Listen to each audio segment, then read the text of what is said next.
All right, you're in for a treat then. So, Huttopia bought the place in 2017, late 2017. They purchased it from a Christian camp that had operated for a few decades.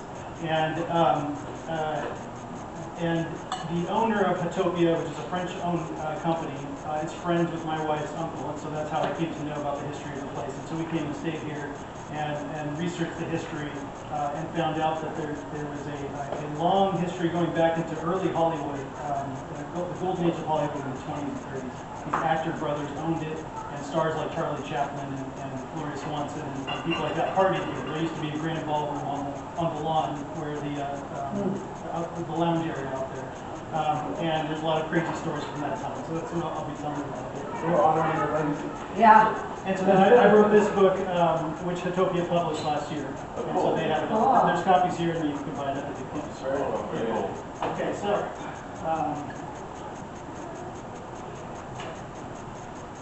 all right, so yeah, Paradise Springs was a debaucherous mountain retreat, obviously in between Palmdale and Wrightwood. That was owned by two actor brothers in the 1920s and 30s, where A-list Hollywood stars partied during Prohibition. Who were the brothers? What? Who were the brothers? Noah Berry and Wallace Berry. They're silent film. Wallace Berry's name. So a little bit of info about me first. So I was Is that you? I'm an Altadena, Pasadena-based writer, and I was a young child actor. I was in a number of movies and TV shows and commercials. I was in Jingle All the Way with Arnold Schwarzenegger. Is that you though? No, I wasn't the little kid. I'm in the scene in the beginning of the movie. I played the president's son in this movie he's watching. I played Trey Parker as a kid in basketball. The South Park creators. Yeah. I played Chuck Norris as a kid in Walker, Texas. Some pretty funny ones. I also performed in Walker, Texas Ranger with Jonathan Joss. Who went on to voice the voice of John Redcorn, and King of the Hill was recently murdered. Some of this stuff is not exactly there. Mike, you know a lot. And then I was the Problem Child in Problem Child 3. No way! Which was an NBC. So. I've seen your work. And then in high school, I was in an arts high school and was in a theater department, got into journalism and local politics. I was at 19, I was elected to the Altadena Town Council, which is like a city council body. And I was the youngest elected official in LA County at that time, at age 19. And I grew up in Altadena. Our home did burn down in the Eaton fire. This is, my family actually lost two homes. Our lot is cleared here, and this is really cool. This woman who also lost her house had this old camera from the 1930s with a lens from the 1900s. And she sets it up, and you have to stay perfectly still, and it prints out onto a metal plate, and it goes in solution. And she's doing it for hundreds of families, and it's just kind of a cool collection that she's putting together. It looks really cool. And so I'm a journalist. I've written hundreds of stories for a number of different publications. I won a few LA Press Club Journalism Awards, and then including a couple for the Paradise Springs stories. I wrote articles, and then I also wrote this longer form book. So Paradise Springs is a little-known camp with a very rich history. The property was originally owned by a Pasadena attorney named Louis Lupo.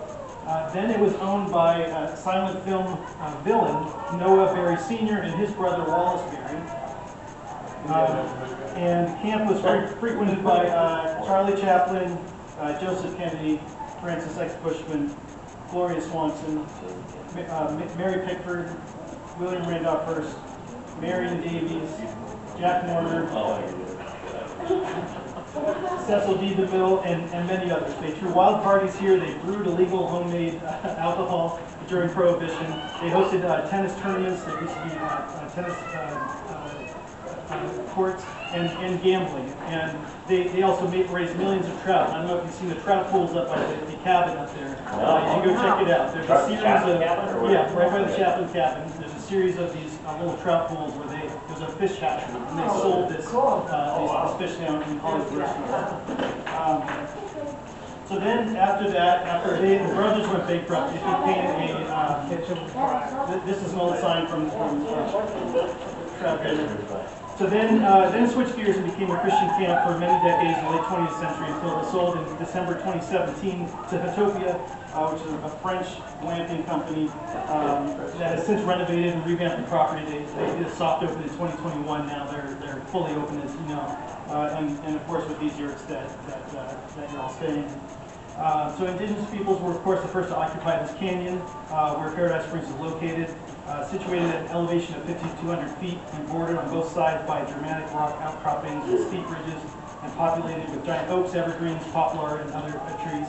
In 1910, Louis Luckel purchased the 165 acres that comprise the original Paradise Springs for about $200. Looking for a natural respite from the rigors and confrontational nature of courtroom battles, Luckel wanted to establish an upscale retirement campground for his family and friends. So he set up 29 portable tents in cabins, and he and his guests went fishing and hunting for bears, antelopes, and bighorn sheep. And we obviously had, I'm sure all of you heard about the bear encounter last night. No. No. Okay.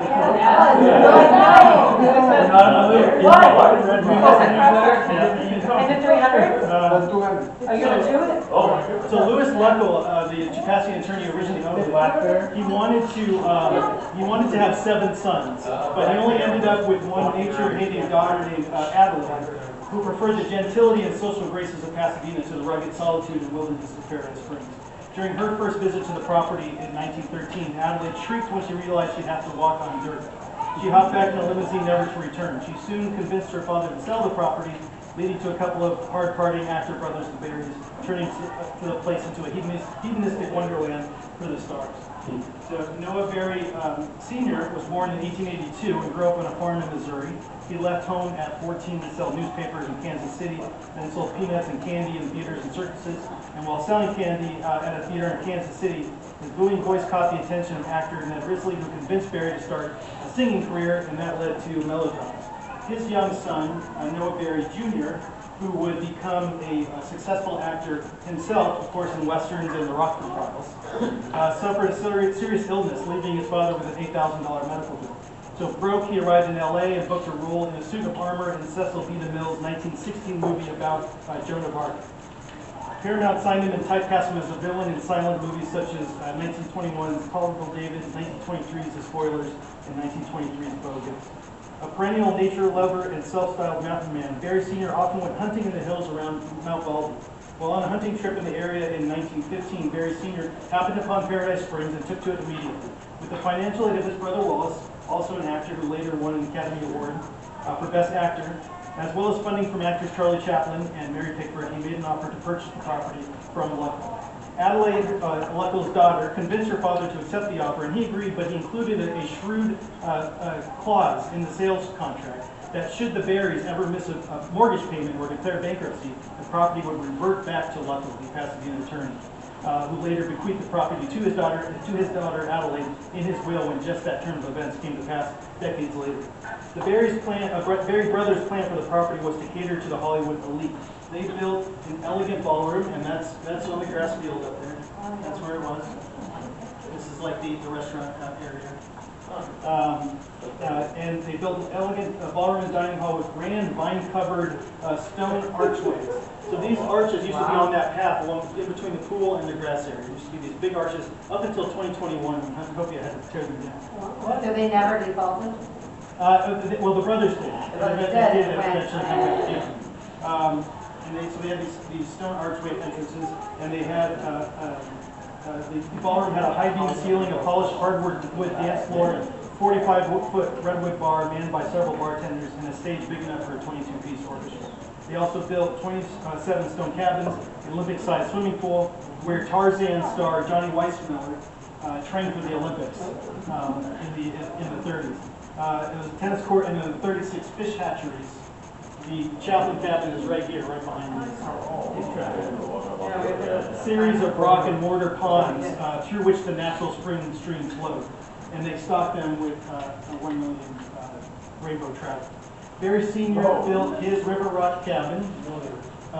This is the Chaplin cabin, next to the peaceful cascading ponds of Paradise Springs, and he called this new retreat Noah Berry's Paradise Trout Club. Here's a letter Barry wrote to Cecil B. DeMille, the famous director, in 1927, asking him to invest in the club. And here's a map in the books. Here's a 1933 book by a British travel writer with a chapter about Paradise Springs. And this is a caricature of Noah Berry Jr. And here's a map showing Noah Berry's hideaway just north of Pasadena.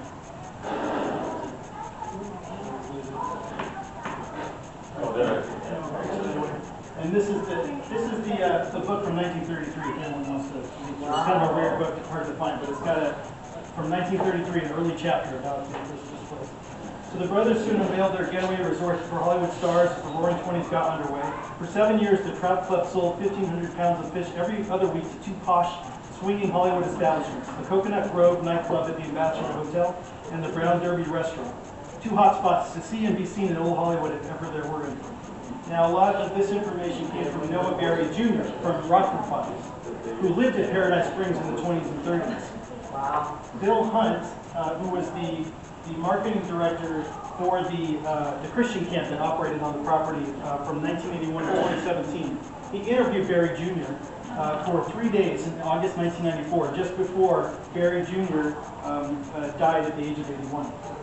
Hunt said, "You wouldn't believe some of the stuff he told me about what went on at Paradise Springs during the 20s and 30s when the Berry brothers owned it. Everything was so illegal," he said. "Some stuff I didn't even want to write down. It was sordid. It was unbelievable." Berry Jr. called Paradise Springs his father's pinky place. For example, in 1923, Charlie Chaplin built a rickety winding staircase still standing today in the Chaplin cabin by himself. The stairs lead up to a second floor bedroom that Chaplin used for his extramarital romantic trips. It was Berry Jr.'s job to warn Chaplin that his wife was coming up the hill so he and his mistress could escape out back. And if no one's staying in the cabin, you can go peek through it, you can see the stairs are still there. You're not allowed to go up because it's dangerous, but they are still there and Chaplin built them. Bill Hunt said Charlie Chaplin loved Paradise Springs and invested heavily in its operations and events. For a while, money was no object to the Berrys. They added a small zoo to the property, and in its heyday during Prohibition, Paradise Springs hosted up to 1,000 guests each weekend, including a Hollywood elite. The Berrys also had a fierce rivalry going with newspaper magnate William Randolph Hearst and his Hearst Castle in San Simeon. In 1928, during one of the many lavish, these are the stone archways along that path right next to the pool and the grass. Yeah. The ballroom used to be on the other side of this. During one of the many lavish exclusive parties thrown by the Berrys in Paradise Springs Grand Ballroom, Hearst allegedly exacted his revenge. The structure had the 8 stone archway entrances, one of which was painted red, the door. That door was reserved for the diva of the weekend, usually Gloria Swanson. Berry Jr. told Hunt that during the party in May 1928, the ballroom was packed with 1,000 people. Shortly after, Joseph Kennedy escorted Gloria Swanson to the red door and they made their grand entrance and took the seats of honor. There was a loud knock at that red door. When it was opened, a giant buffalo charged past him into the ballroom, taken from the compound zoo, which is down where the dumpsters are now, and stationed there by Hearst goons. Pandemonium broke out in the ballroom. The confused animals slid across the dance floor, knocked over tables and chairs as celebrities and starlets in formal attire screamed and scrambled. Teenage Berry Jr. ran up to Noah's Ark, his father's cabin, Chaplin cabin, and yelled, "Dad, there's a buffalo in the ballroom." Berry Sr. hurried down to the ballroom, grabbed a shotgun from behind the bar, jumped up on top of the bar, and shot him. He then invited his guests to return the following weekend for a free buffalo barbecue. And Bill Hunt said many believe Hearst was the one who hired the thugs to drag the buffalo into the ballroom.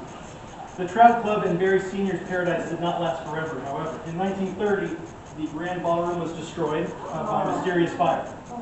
Only the stone arches survived, which remained until Huttopia renovated the property and removed the arches in 2021 due to earthquake safety concerns. This is where the ballroom once stood behind those arches. It also turned out that this is where the ballroom was right here. And you can see the arches on this side.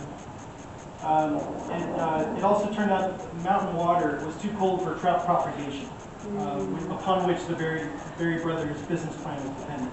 His box office draw started to fade, and he went bankrupt in 1940, triggering the clause in the original sales contract with Louis Luckel that reverted the property back to the attorney, an entire 165-acre property back to who had originally sold Paradise Springs to Barry Sr. Barry Sr. died in 1946 of a heart attack at age 64, and his brother Wallace followed 3 years later, age 64. Upon Luckel's death in 1952, his daughter Adelaide came into possession of Paradise Springs per his will. And she didn't want to do anything with it. She didn't like wilderness. She leased the property to a succession of entrepreneurs over the next few years to operate as limited resort businesses, but none of them had much success in turning a profit. She then entrusted management of the property to her nephew, Lawrence Gunner Payne, who was the first one who operated as a Christian camp there, in stark contrast to the property's racing past. The camp's new rules were no alcohol, no gambling, and no dances. Sunday services took the place of debaucherous ballroom shindigs with no interruptions from party crashing. The Paradise Springs campground opened in spring 1971. The effort drained the Payne family so much that by 1981, Payne sold it to 4 families who continued the Christian emphasis and called it Big Rock Creek Camp. It also had a zoo, but less exotic variety of animal. By 2017, without a significant amount of new investment, the 4 families who owned Big Rock Creek Camp felt they could no longer continue to operate it. They were in talks to sell the property to Nestle, the Swiss multinational food and beverage conglomerate, which was interested in the water on the spring on the property, which generates, I'm told, up to 1 million gallons a day. It pops up further up in the mountain, comes all the way down through, and then disappears down into the valley. You recommend drinking? Up further up, yes. Not after the trout ponds and the dogs. Okay. Luckily, they decided, instead of selling it to the Nestle company, they sold it to the French glamping company, Huttopia. There used to be these teepees right out here on the lawn when the Christian camp ran it. And they used to have all kinds of schools and school children and groups come up and stay up here. Huttopia, founded in France in 2000, planned to keep Paradise Springs as a camp with a focus on families and to invest in upgrading the property. At this point, now it's 144 acres. Some of it got sold off on this side, including to one of the families that owned it. They still have the property over there. And they really did do an amazing job renovating it. When we came in 2018, before Huttopia came in, it was all run down. A lot of the stuff wasn't here. They've really upgraded it. Turned it into a nice place. Huttopia has camp locations throughout Europe, China, and North America. Paradise Springs was the first location on the U.S. West Coast, though they subsequently developed another one up north in California's wine country. And Huttopia is very interested in the history and culture of Paradise Springs, and they highlight that history, including Chaplin's hand-built staircase. And if you rent out Chaplin's cabin, they've got all kinds of old Hollywood posters and books and things, and it's really interesting to check out. They maintain many of the existing structures, cabins, river rock ponds, the kitchen, the pool, other features that survived from the Berry, Payne, and Big Rock Creek camp eras. And then as I mentioned, how I came to know about Paradise Springs is that my wife's uncle is a friend of the founder of Huttopia. So after Huttopia bought it, or before they renovated it, we visited Paradise Springs, interviewed the Christian camp owners and the Huttopia owners, and I wrote the 2 articles about Paradise Springs, one in LAS and one in Pasadena now. That has some other additional information in addition to the book. And then wrote the much longer one, which is published by Huttopia as a book last year.